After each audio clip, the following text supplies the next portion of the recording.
Hello, friends. I am the man with no identity, the man formerly known as John Henderson. Welcome to the Theater of Thrills! Welcome back to the Theater of Thrills. You know, during my vacation, I visited the Smithsonian. That is, the Smithsonian Mausoleum. Because it sounds like museum. Tonight's episode is for all you fast talkers out there. Suspense. Tell you why I shouldn't die. Enjoy. Autolite and its 96,000 dealers present Suspense.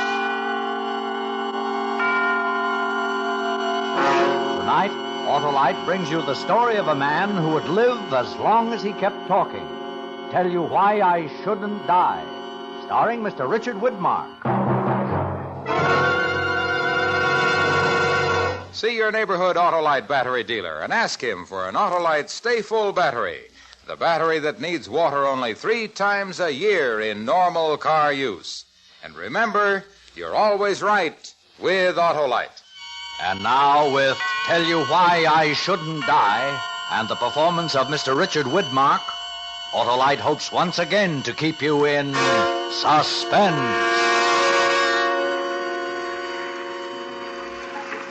All right, Nat.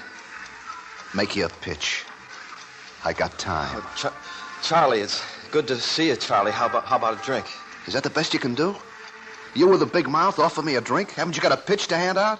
How you're pure as the driven snow and everybody else is wrong? Oh, come on, sell me a big order, Nat. Because I got time. Plenty of time. I gotta wait till the cops get here, don't I, to make everything perfect for you. We got lots of time, Nat. Now, listen, Charlie. Oh, that's no routine. Please, Nat, give me the routine. Make me mad, real mad. Charlie, you're a friend of mine. For friends, I haven't got a routine. You always got a routine, Nat. You're a pitch man. Pitch. All right, Charlie. You've come in here to kill me. You got a gun, you stand there, the gun's pointing at my head. Everything's just dandy. You're going to kill me. And why? Because you claim I broke up you and your girl. I ruined your life. And before you die, you're going to kill me. But you're not sure. You're not sure you got all the facts. You're not sure you didn't get everything twisted up. The fact that you're not shooting ought to be proof that you're willing to listen to a little logic and a little reason, and that's exactly what I'm going to give you. Now, Charlie, I want you to go back a few weeks. Back to that night when you and Eileen were in her dressing room.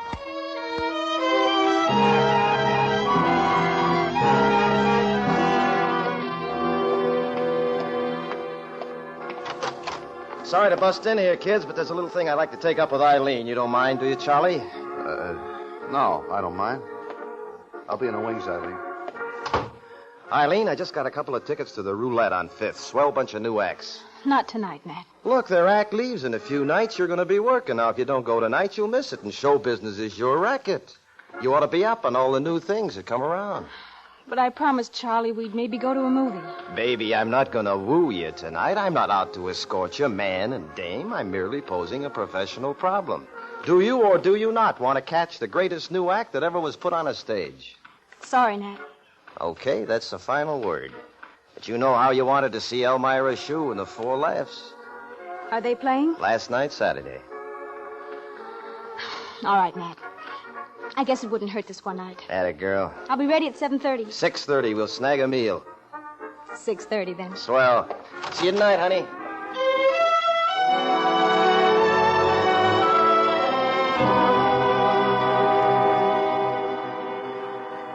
Now, it's true, I took her out. Just a second now, Charlie. Put that gun down for a second. Let me finish.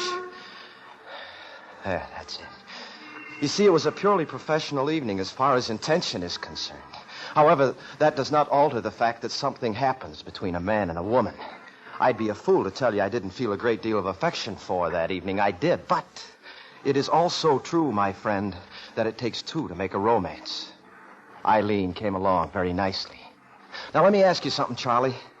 Would you want a girl as your wife who was as susceptible to romantic pressure as Eileen was? Can you honestly and truthfully and with any sincerity say yes to that question? The answer's obvious. Of course not. To continue. After the show, I took her up to her place. We had a drink. She turned down the lights. She turned on the radio. She did, mind you. I just sat there. Then she came over, sat down next to me.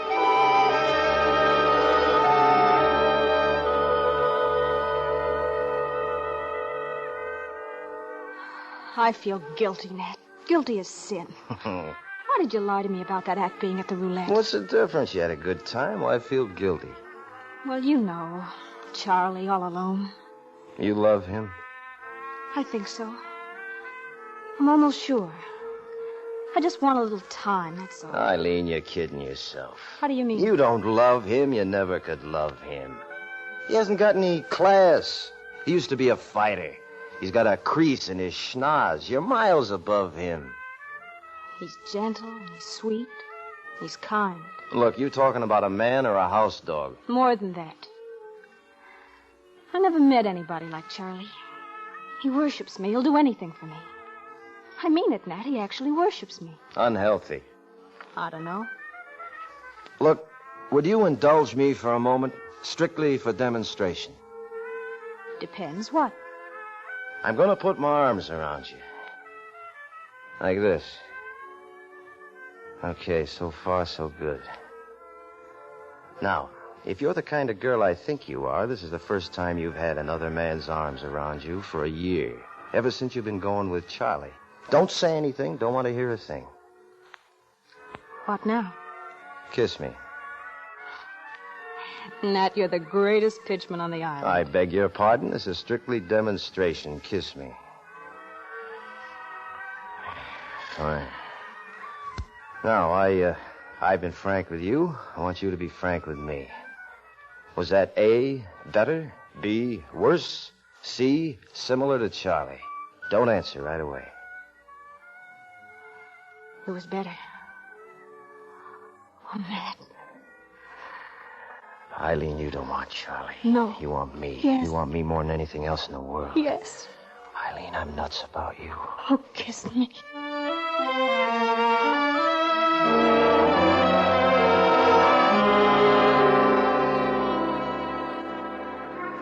Now, Charlie, would you consider me a well-adjusted individual if I went into that apartment and failed to make love to Eileen? Would you believe me if I told you I tipped my hat, said goodnight at the door? Certainly not. Now, I could lie to you, Charlie. I could hand you every story in the book. And what would it get me? A bullet through my head, right? Right. Therefore, you're going to get the truth. After that evening, after we decided we were going to get married, we went to you and informed you as to our plans. Now, could anything have been more on the level, Charlie? Ask yourself that. And then I sent her out. You remember our conversation at that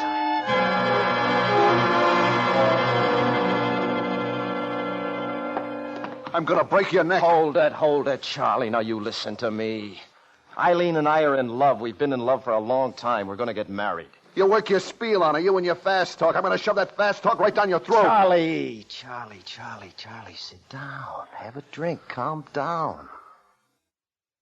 Now, you want to suffer? Living your life with somebody who could never love you? She told me she loved me. She told me, she told you. She didn't know herself. She was trying to let you down easy, Charlie. Now, it's tough. It's very difficult to accept the news. I know. I've had it myself time after time. But, Charlie, a little pain now is 1,000 times better than a lot of pain later. Agreed? What are you trying to do? I'm trying to tell you, Charlie, that you almost made a big mistake. That girl is not for you.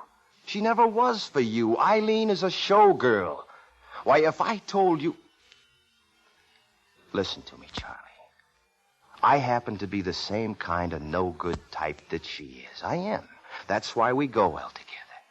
I'm nothing but a Coney Island pitchman. That's all I am, a nothing, a nobody. But you've got something, Charlie. Something called heart. No, Charlie, you're way too good for our kind. I can't understand it. I can't understand it. I had it all figured out. You mixed me all up. Nat, is it true, all those things you said about her? Every single word. Charlie, we're too old to lie to each other. We've been friends too long. I never knew. I never knew. Now, don't worry, Charlie. The right one will come along. I'll be there to give my blessings. All the luck in the world, Charlie. You're a great guy. Much better than we'll ever be. Thanks, Nat. You're all right.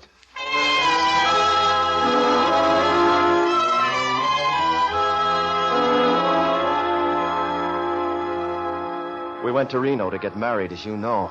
Now, I could tell you she ran away with somebody else. I could tell you she decided not to go through with it, but nothing of the sort was the case. I left her in Reno. And why? Because I suddenly realized I wasn't really in love with her. You see, the night before, I happened to meet this girl at the bar of the Dorwick in Reno. This other girl was your type, Charlie. And all the time I was with her, I said to myself, you ought to bring this girl back for Charlie. This is the girl for him.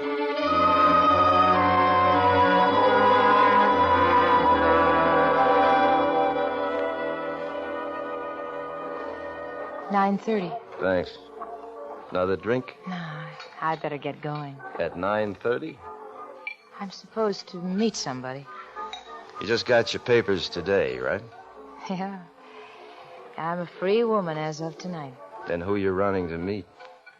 Another entangling alliance? What's the point? Out of the frying pan into the fire. Oh, this is just friendship. Mm-hmm. That's how it begins. But you'll be worse than the other one. What about you? Me? You don't have to worry about me. Because of that girl you're with? My sister. Oh, sure. That's right. Oh, I really have to get going. Yeah, sure, I understand. Go make a fool of yourself again. Are you busy tomorrow night?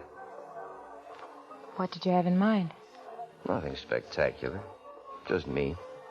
6:30, a ride, dinner, see Nevada. It's a date.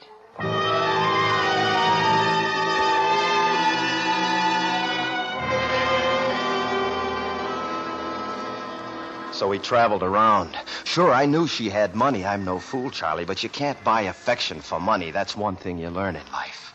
She'd have to have more than money as far as I was concerned. And I was as honest as anybody could be with Eileen. I sent her home to you. To you, Charlie. The fact that she didn't go back to you had nothing whatever to do with what I told her. So believe me, Charlie, when I got back to New York, I was the most surprised man in the world when you came up to my place and gave me that piece of information. Nat, you gotta help me, Nat. Oh, you look terrible. I know. Look, Nat, I didn't know what I was doing. I saw her. I was like a madman. What happened? I heard she was coming to town, so I waited for her, and I followed her home, and I did it. Did what? I killed her, Nat. I took my gun, and I killed Eileen.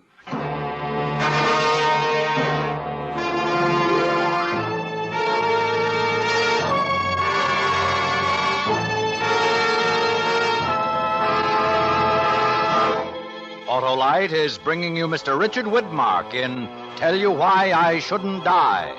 Tonight's production in radio's outstanding theater of thrills, Suspense.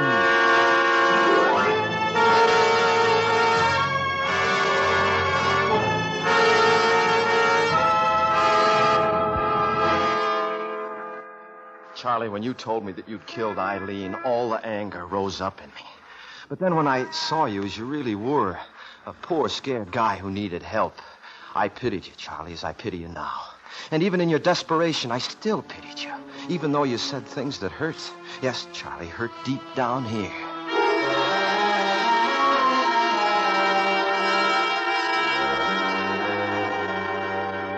You made me do it, Nat. I'd never have done it if you hadn't made me do it. Now, that's no way to talk, Charlie. Nat, you've always been my friend. You were the one who told me about her in the first place. You've always been the best friend I had, Nat. You gotta help me. Charlie, you're not going to like what I'm going to tell you to do. I can't give myself up. They'd kill me. They'd try me for murder. Charlie, there's no other choice. There is. A friend of mine owns a boat. Now, the same friend of mine, he told me that you were going with a girl in Reno who had some money. You got some money, Nat. Give me $500. Look, I don't know where you're getting your information, Charlie, but I went out with this girl strictly because I liked her. Money had nothing to do with it. She never gave me one single solitary cent. And besides, do you think I'd allow you to become a fugitive? Do you think my conscience would ever let me alone, knowing that I sent you out into a life of hiding? Don't give me a pitch, Nat. All I want is $500. You got a nice apartment. You got a silk dressing gown. Now, don't tell me you ain't got $500. All right, Charlie. Just to show you I've got nothing but a soft heart, this will put you on... What ship did you say? The Marianne Frederica. Yeah, that's right. All right, this will get you on. $500, Charlie. You don't deserve it, you know that. Thanks, Nat. I'm sorry I talked that way. Now get out. You bet, Nat. I'll never forget this.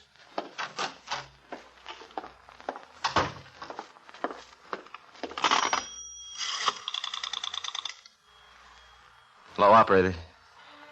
Would you please be so kind as to get me the police department?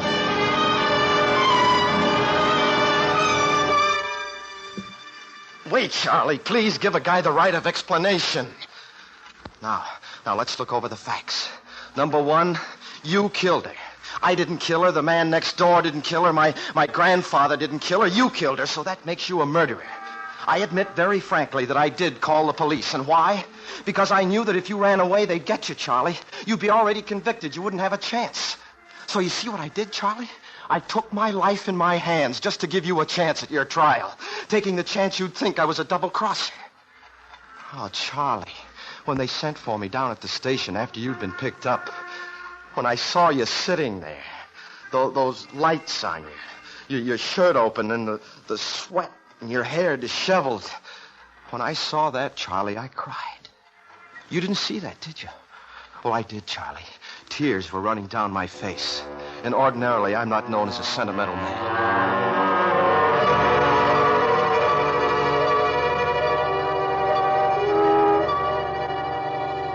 Recognize him? Yes. Charlie, it's me. Nat. You turned me in. What'd you turn me in for? Charlie. Does he have an attorney? You'll have to ask him. Lieutenant, could I talk to you alone? Sure. Come on out here.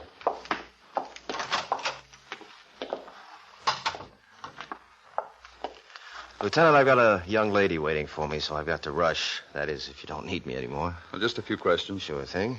But before you begin, could I make a small statement? It may be repeated in court. That's just what I want. Well, I went with Eileen for a long time. Took her to Reno. We were going to get married. And she came back here when we decided not to go through with it. I was going with this other girl, Barbara. We're in love. I had nothing whatever to do with the crime. All right. What was Charlie to Eileen? He was in love with her. He came to my apartment tonight, told me he'd killed her. He asked me for money to get aboard a boat. I gave it to him to save my own life. I saw he was desperate. Then I called you. That be all? That'll be all for Charlie.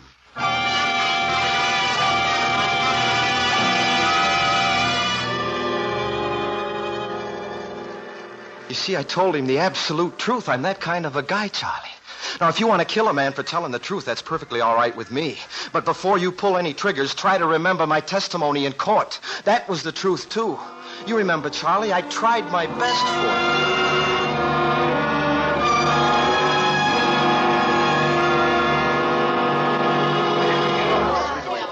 And now, Mr. Driscoll, will you tell the court what your relationship was with Miss Eileen Bishop? I certainly will. Be more than happy to. It was love. I loved her. She loved me. It was that simple. But things like that break up. You made love to her when she was engaged to the defendant? She made love to me. But you acceded to her advances. Mr. Bjornson, Eileen was a very lovely girl. But if for one moment I had even one inkling that she loved Charlie, the defendant, never for a moment would I have considered forcing myself into such a relationship. Mr. Driscoll, you're a salesman, aren't you? A pitchman. I sell gadgets at Coney Island. You're a pretty fast talker, aren't you? I plied my profession since I was a boy. My father was a pitchman. Did you ever sell the defendant anything? No, sir. I don't sell merchandise to friends. On the contrary, Mr. Driscoll, you sold the defendant the biggest bill of goods of your life. That will be all.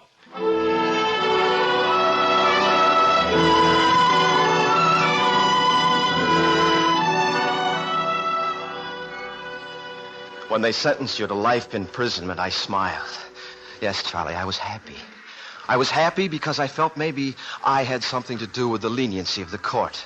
Maybe because the jury thought I'd prodded you into a murder, which, of course, was totally untrue, as you know. Maybe by being a villain, I'd made things a little better for you. And then what do? Instead of making things easy for yourself, instead of being thankful for your good luck, you negotiate a break, and boom, you're out of jail. Charlie, when I heard about that jailbreak, my heart hit the bottom of my stomach. I can't tell you how I felt. I thought you'd gone crazy. Well, you had.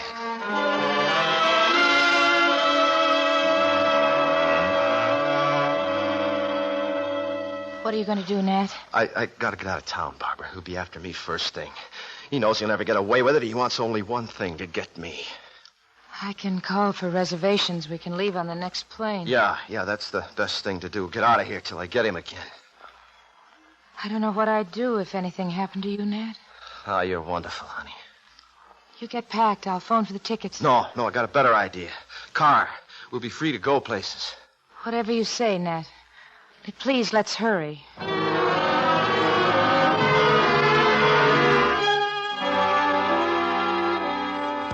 I was hoping so hard for you, Charlie. You'll never know. Because killing me would guarantee your death, Charlie. And I felt bad enough about the whole thing, let alone have my death be the cause of yours. What is revenge? A moment, and then the suffering begins. So Barbara and I left for the South. We got as far as South Carolina, near Charleston, when Barbara told me the news.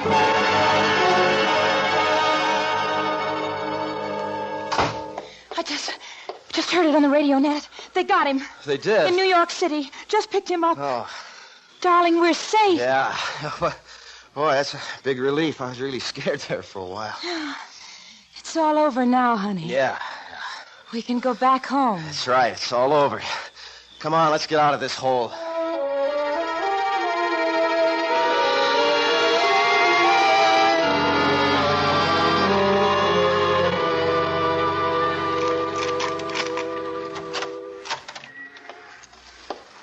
Feels good to be back, huh? Feels wonderful. Come here. Oh, baby, what would I do without you?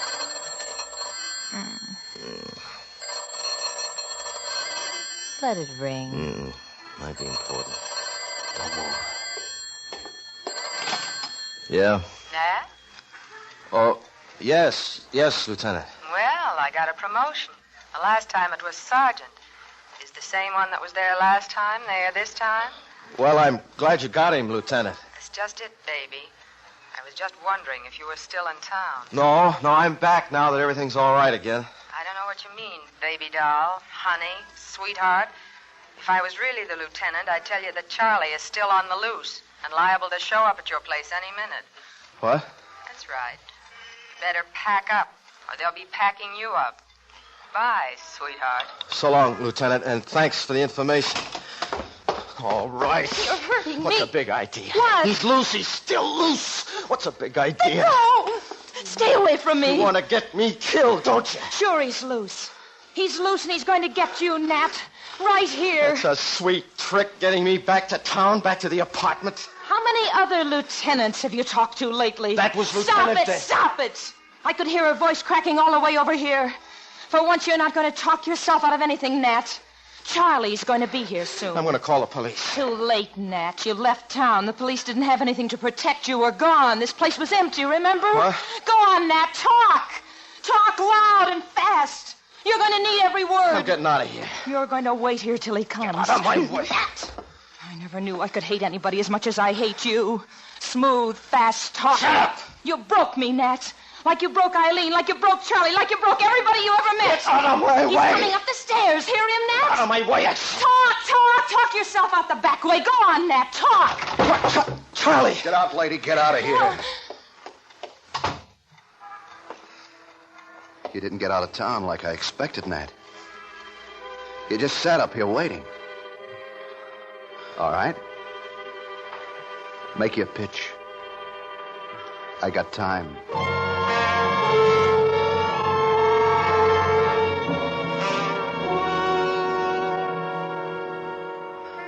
So there are your reasons, Charlie. You see, I've told you the truth to the best of my ability. So you see, that's the case I present to you for your inspection. Listen, they're outside. The police, they're here. Okay, shoot me and get the chair. Or else here's my offer, Charlie. Come with me and I'll help you get away. I've never stopped being your friend, Charlie, despite how you might have felt about me. I've got some money, too. Not much, but some. And I'm sure, Charlie, with my connections, we could get you out of the country. I've never lost faith in you, Charlie. And even now, during your present difficulties, I still haven't lost faith. That's friendship, Charlie. That's what I offer you, not to save my life, but to save yours. Because, Charlie, you can shoot me down dead. Right now, blow my head off. But I'll die loving you, Charlie. Loving you with my dying breath. You through, Pitchman? Yes, Charlie. I'm through. No dice.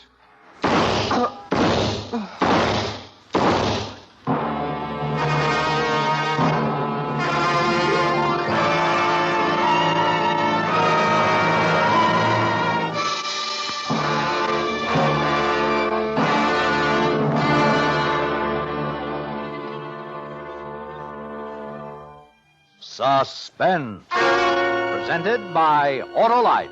Tonight's star, Mr. Richard Widmark. Friends, this is Harlow Wilcox again to remind you that Autolite is the world's largest independent manufacturer of automotive electrical equipment. In 28 plants from coast to coast, Autolite makes over 400 products for cars, trucks, planes, and boats, including famous Autolite Stay Full batteries carried by your neighborhood Autolite battery dealer. See him soon and ask for an Autolite Stay Full battery, the battery that needs water only 3 times a year in normal car use. And remember, you're always right with Autolite. Suspense. Suspense is produced and directed by Elliott Lewis, with music composed by Lucien Morawek and conducted by Lud Gluskin. Tell You Why I Shouldn't Die was written for Suspense by David Ellis. In tonight's play, High Everback was heard as Charlie, Kathy Lewis as Barbara, and Joy Terry as Eileen. Featured in the cast were Larry Thor, Joseph Kearns, and Mary Shipp. Our thanks to 20th Century Fox Studios, who made possible Richard Widmark's appearance tonight. Watch for Mr. Widmark in that studio's forthcoming production, The Frogmen. You can buy Autolite Stay Full batteries, Autolite standard or resistor-type spark plugs, Autolite electrical parts at your neighborhood Autolite dealers. Switch to Autolite. Good night. Today, many physically handicapped persons are performing important jobs in almost all fields. If you're an employer, why not check with your state employment service? Perhaps your employment problems can be solved by physically handicapped but skilled and capable workers. This is CBS, the Columbia Broadcasting System.